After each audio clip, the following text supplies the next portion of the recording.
Sabendo, e hoje não tem verbos impessoais, não tem análise de texto, nada, tá bom? Hoje a gente vai fazer uma entrevista sobre o assunto da moda, o assunto do momento, que é a eleição de Trump, que parece deixou muita gente aí perdida, sem saber exatamente por quê e no que vai dar. E eu tenho aqui comigo o sociólogo Caetano Inácio, que tem feito análises bastante razoáveis sobre essa questão, para que possamos conversar sobre o assunto. Muito bem. Caetano Inácio, em geral, quando há uma eleição, um processo de eleição, com dois candidatos, ou ganha um ou ganha outro. Mas o mundo inteiro parecia estar esperando a vitória de Hillary e deu Trump. E daí então a grande perplexidade, a perplexidade geral, até de pessoas bem pensantes. A que se deve isso? Olha, Jorge, em primeiro lugar gostaria de agradecer pelo convite para falar aqui um pouco sobre a eleição dos Estados Unidos com a galera do Facebook. Eu diria que a perplexidade a respeito da vitória de Trump se deve ao grande consenso que foi formado em torno da vitória de Hillary Clinton, né?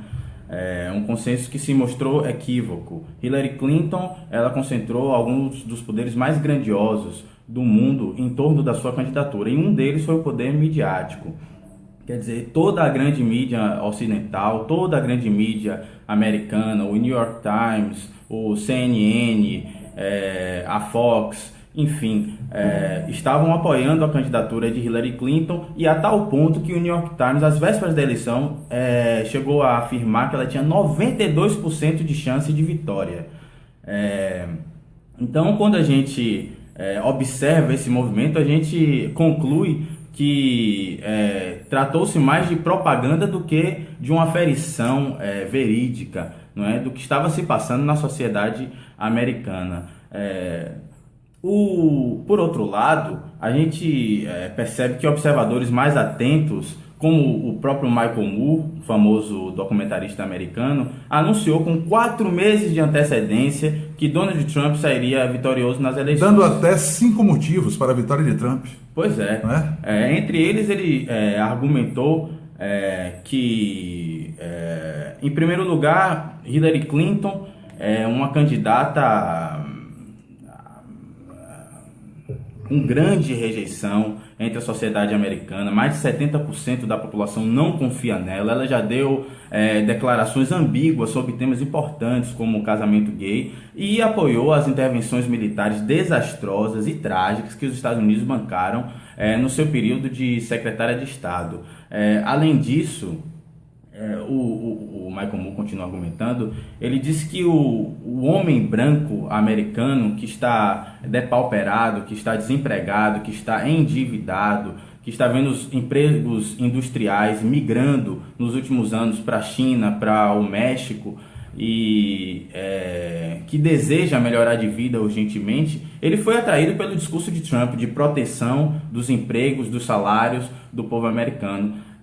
Além disso, teve o eleitor de Bernie Sanders também que ficou frustrado com essa possibilidade de uma política antissistema, e que migrou aí para o Donald Trump. E finalmente o Michael Moore fala do efeito Jesse Ventura, que acontece também no Brasil, quando a gente vê candidatos como Tiririca, como Léo Crete, pessoas que não têm uma grande expressão política e que parece assim um voto de esculhambação, atraindo boa parte do eleitorado e conseguindo a vitória. Então, eu acho que a vitória de Trump se deve por isso, que ele conseguiu se conectar com a necessidade real da maioria do povo americano, que, quer dizer, que a geração atual vive pior do que a geração de 10 anos atrás. Os salários americanos não melhoram nem desde a década de 70, e, quer dizer, mais de 45 milhões de pessoas estão desempregadas nesse país. Então, um sujeito que aparece com um discurso de que precisamos tornar a América grande de novo, precisamos proteger a nossa economia, precisamos garantir o padrão de vida, o American Way of Life, esse candidato conseguiu sensibilizar as maiorias e se tornar vitorioso. E acontece que depois de anunciar a vitória de Trump, uma figura nada secundária, né, no cenário mundial, proferiu uma frase, não é, altamente impactante. Putin, da Rússia, ele disse: agora a Guerra Fria acabou. Por quê? Porque, primeiro, que a Guerra Fria não tinha terminado. Segundo, alguns analistas de relações internacionais, dos mais gabaritados, como o brasileiro Muniz Bandeira, defendem. E, de fato, os Estados Unidos e a Rússia vivem um momento de grande tensão em algumas regiões do mundo, como a Síria e a Ucrânia. Quer dizer, então vamos entender por que a Guerra Fria acabou, comparando as propostas de Trump e de Hillary Clinton em relação a esses conflitos com a Rússia. A respeito da Síria, em primeiro lugar, o Donald Trump, ele acha que os verdadeiros inimigos dos Estados Unidos ali deveriam ser os grupos extremistas que querem derrotar o ditador Bashar al-Assad. Que é aquela velha lógica do ruim com eles, pior sem ele, né? A lógica que vale para o Iraque também, porque o Saddam Hussein era um autocrata, um ditador, mas, no entanto, conseguia manter um nível de coesão e de organização social que foi completamente desmantelado depois da Guerra do Iraque. Essa lógica ela se reproduz na Líbia também, com a derrocada de Gaddafi, bancada pela secretária de Estado Hillary Clinton, e ela quer se reproduzir também na Síria, só que aí há uma resistência muito grande por parte do presidente Bashar al-Assad, que é aliado da Rússia da região. Então, quer dizer, o que é que Hillary queria para essa região? Ela queria instalar uma zona de proteção aérea, assim como ela fez na Líbia, o que poderia resultar num conflito bélico, porque a partir do momento que você tem atividades militares russas apoiando a Síria ali naquela região, você tem aviões russos trafegando naquele espaço aéreo, e os Estados Unidos impõem uma zona de exclusividade aérea, vamos dizer que se passa um avião russo por ali e ele é bombardeado por forças militares americanas. Certamente haveria retaliação. E uma retaliação entre duas potências nucleares poderia resultar num Armagedon nuclear, que a gente não sabe as consequências disso. Algumas pessoas falavam até em Terceira Guerra Mundial. E esse era o projeto definido de Hillary Clinton.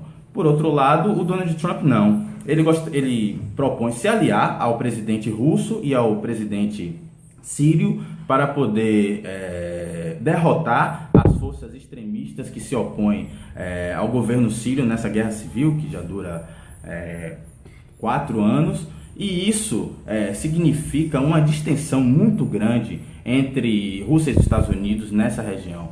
Outra região de altíssima tensão entre esses dois países é a Ucrânia, que em 2004 houve uma tentativa de golpe de Estado que acabou efetivamente depondo o presidente pró-russo Viktor Yushchenko. Esse movimento, né, de troca de regime foi apoiado pelos Estados Unidos, só que a Rússia não permitiu que os, digamos, golpistas tomassem conta da Ucrânia, da Crimeia, melhor dizendo, que é uma região no leste da Ucrânia, região mais desenvolvida economicamente, de maioria russa, e da qual a Rússia depende geopoliticamente ali naquela área. Então o Vladimir Putin acabou anexando a Crimeia, e os Estados Unidos, em resposta, impuseram uma série de sanções econômicas que prejudicam a economia russa até hoje.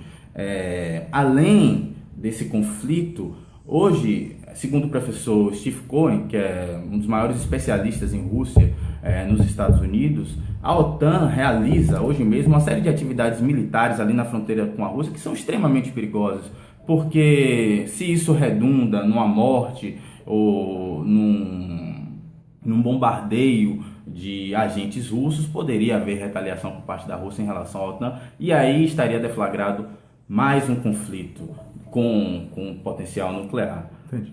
E, finalmente, eu acrescentaria, além do conflito com a Rússia, existe o conflito também com a China. Hoje mesmo, dia 14 de novembro, o presidente da China, Xi Jinping, conversou com o Donald Trump, e a conversa deles seguiu na direção de acordos de cooperação entre esses dois países, o que é um sinal de paz para o mundo, porque a China, desde que vem se desenvolvendo economicamente, vem também expandindo a sua política externa e passou a se assenhorar novamente do Mar da China, que fica ao sul do país. E ali os Estados Unidos estavam acostumados a tratar a região como um lago americano. É uma zona de conflito grande. A proposta de Hillary Clinton seria transferir parte das forças ocidentais americanas da Europa para a China. E como a China está ali ocupando militarmente a mesma região, você tem aí mais uma zona potencial de conflito que, se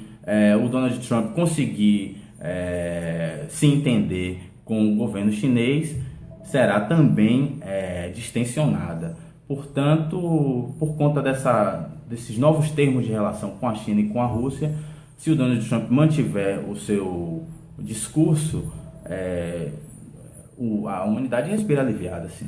Ok, beleza, Caetano Inácio. Agradeço a você por essa análise. Eu acho que a gente, pelo menos hoje aqui, fez uma espécie de introdução, né, a Donald Trump e aquilo que ele pode realmente converter em realidade e em políticas quando tomar posse na presidência dos Estados Unidos. Eu acho que a gente pode continuar essa conversa em outras entrevistas, em outros bate-papos, mas vamos colocar aqui um ponto e vírgula. Valeu e muito obrigado. Eu que agradeço a oportunidade. Até a próxima.